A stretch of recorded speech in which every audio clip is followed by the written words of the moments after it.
The wind blew across the West Mesa desert. It moved the sand and whispered old secrets. For a long time, the desert had hidden a terrible truth.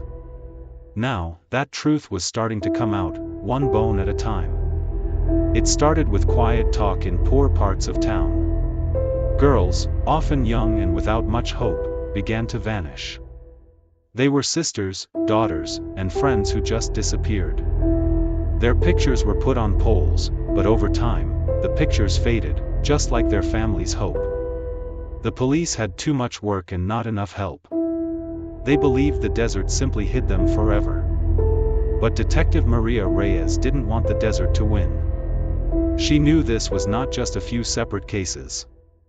It was a plan by an evil person. She knew a killer was using the big, empty West Mesa as a place to hunt and bury people. The big discovery was very sad. A woman was walking her dog and found a human leg bone half buried in the sand. Then she found another, and another. Soon, the West Mesa became a huge crime scene. Police teams were everywhere. The first bone led them to a hidden grave. In it were the bodies of 11 women and girls. News reporters called the killer the West Mesa Bone Collector. Maria worked day and night. She looked through old missing person files to figure out who the bones belonged to. Each bone and piece of clothing told a sad story. The victims were young women from poor parts of town. Their stories had been ignored before, but now they cried out for justice.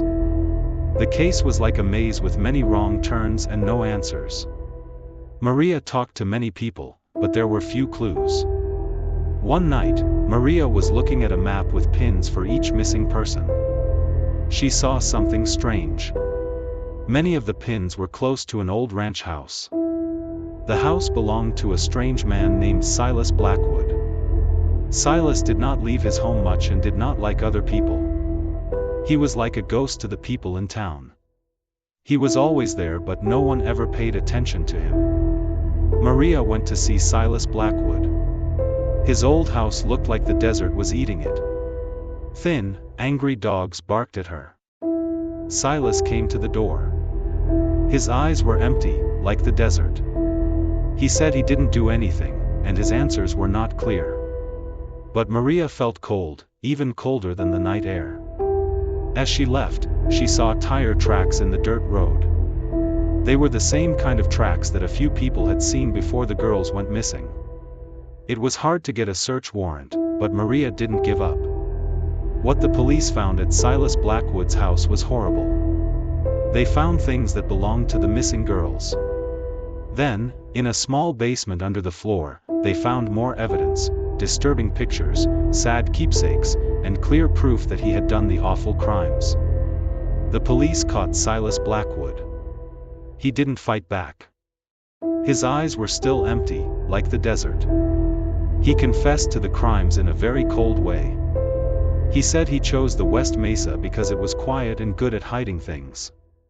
He said he was just helping the desert do its job.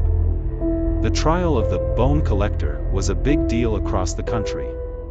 The court found him guilty, but the families of the girls would never stop hurting.